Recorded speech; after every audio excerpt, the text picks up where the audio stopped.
Go Fusha. Sakati Madave Tumar Fulung Bravo Shem Sakali. नमस्कार दोस्तों, स्वागत है आपका आपके अपने YouTube चैनल कथा और कहानी में। दोस्तों, आज हम आपको सुनाने जा रहे हैं हरजू और सैम देवता की जन्म की कथा। दोस्तों, हरजू और सैम देवता दोनों को भाई माना जाता है। उनके मंदिर भी साथ साथ होते हैं। उत्तराखंड के कुमाऊं क्षेत्र में उनकी जागरों में उनकी जन्म गाथा को गाया जाता है और हरजू और सैम देवता को अवतरित कराया जाता है। दोस्तों, हरु राजा हरिश्चंद्र को कहा जाता है, जो चंपावत के राजा और मन से एक सात्विक आत्मा थे। वो सबका कल्याण करते थे। उन्होंने राजपाट का त्याग कर अपने भाई सैम, सेवकों लटुआ, भनारी और अन्य सेवकों के साथ संन्यास ले लिया और लोगों का कल्याण करने लगे। उनकी मृत्यु के पश्चात वो देव रूप में पूजे जाने लगे। दोस्तों, बहुत समय पहले की बात है। उत्तराखंड क्षेत्र कुमाऊं में निकंदर नामक एक प्रतापी राजा रहते थे। उनकी बेटी का नाम कालानीरा था। एक वर्ष इसी वर्ष की भांति हरिद्वार में कुंभ लग रहा था। तब राजकुमारी कालानीरा का मन भी हरिद्वार कुंभ में जाने का हुआ, तो उसने अपने पिताजी से आज्ञा मांगी।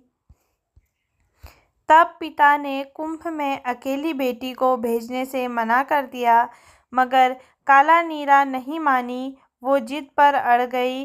तब पुत्री के जिद के आगे विवश पिता ने पुत्री को कुंभ मेले में जाने की आज्ञा दे दी, लेकिन पुत्री को सावधान करते हुए कहा कि हरिद्वार में केवल घुटनों तक नहाना, डुबकी मत लगाना। कालानीरा पिता की आज्ञा मानकर हरिद्वार कुंभ में चली गई। हरिद्वार में लाखों साधु सन्यासी आए हुए थे, स्नान कर रहे थे। कालानीरा ने भी अपनी कुटिया एक किनारे पर बनाई और स्नान करने नदी में उतर गई। पहले उसको अपने पिता की बात याद थी कि घुटनों तक ही नहाना है। बाद में सभी साधु सन्यासियों को डुबकी लगाते देख कालानीरा का मन भी डुबकी लगाने को हुआ। उसने पिता की कही बात भूलकर डुबकी लगा दी। जैसे ही कालानीरा ने डुबकी लगाई, उसी समय सूर्य की किरणें भी गंगा में पड़ी और जब कालानीरा डुबकी लगाकर बाहर निकली तो उसको एहसास हुआ कि वह गर्भवती हो गई है। लोक लाज के डर से कालानीरा अपने राज्य की तरफ नहीं गई, जंगलों की तरफ चली गई। जंगल में एक स्थान पर उसे गुरु गोरखनाथ तपस्या करते हुए दिखे। उनकी धुनी बुझ चुकी थी, पेड़ पौधे सूख गए थे। कालानीरा वहीं रुक गई और सूखी लकड़ियां इकट्ठा करके गुरु गोरखनाथ की धुनी दोबारा जला दी। पेड़ पौधों को पानी देकर उनको हरा भरा कर दिया।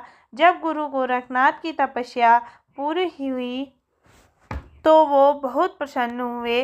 उन्होंने कालानीरा को वर देना चाहा, लेकिन कालानीरा ने वरदान में मृत्यु मांग ली।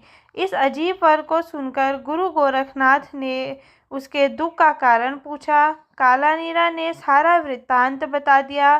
तब गुरु गोरखनाथ ने कालानीरा को वरदान दिया कि पुत्री, चिंता मत करो, तुम्हारे सारे पुत्र पराक्रमी होंगे और देवताओं की तरह पूजे जाएंगे। कालानीरा गुरु गोरखनाथ जी के आश्रय में ही रहने लगी।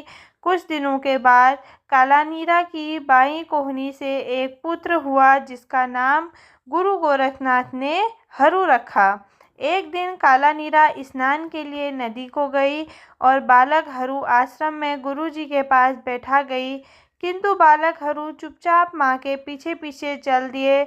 उस नदी के किनारे एक भयंकर मशान रहता था, जिसका नाम था लटुआ मशान। जैसे ही कालानीरा नदी पर पहुंची, उन पे लटुआ मशान ने हमला कर दिया। अपनी माँ पर हमला होते देख बालक हरू एकदम बिजली की फुर्ती से लटुआ मसान पर चिपट गए। दोनों की भयंकर लड़ाई हो गई। बालक हरू ने फुर्ती और बहादुरी का परिचय देते हुए लटुआ मसान की गर्दन में बैठकर उसे परास्त कर दिया और अपना दास बना लिया।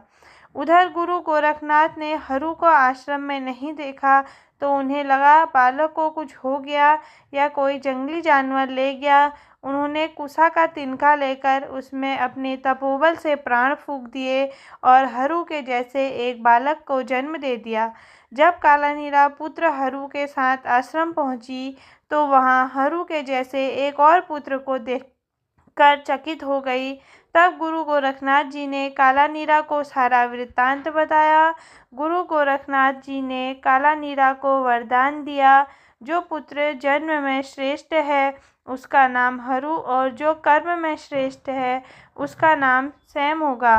तुम्हारे दोनों पुत्र चमत्कारी और पूजनीय होंगे। तो दोस्तों, यह थी उत्तराखंड के कुमाऊं के लोक देवता हरजू और सैम देवता की जन्म की कथा। यदि आपको इसमें कुछ त्रुटि हो तो आप हमें कमेंट्स के माध्यम से ज़रूर बताइएगा। और अगर आपको ये अच्छी लगी हो तो हमारे चैनल को लाइक, शेयर एंड सब्सक्राइब कीजिएगा। धन्यवाद दोस्तों।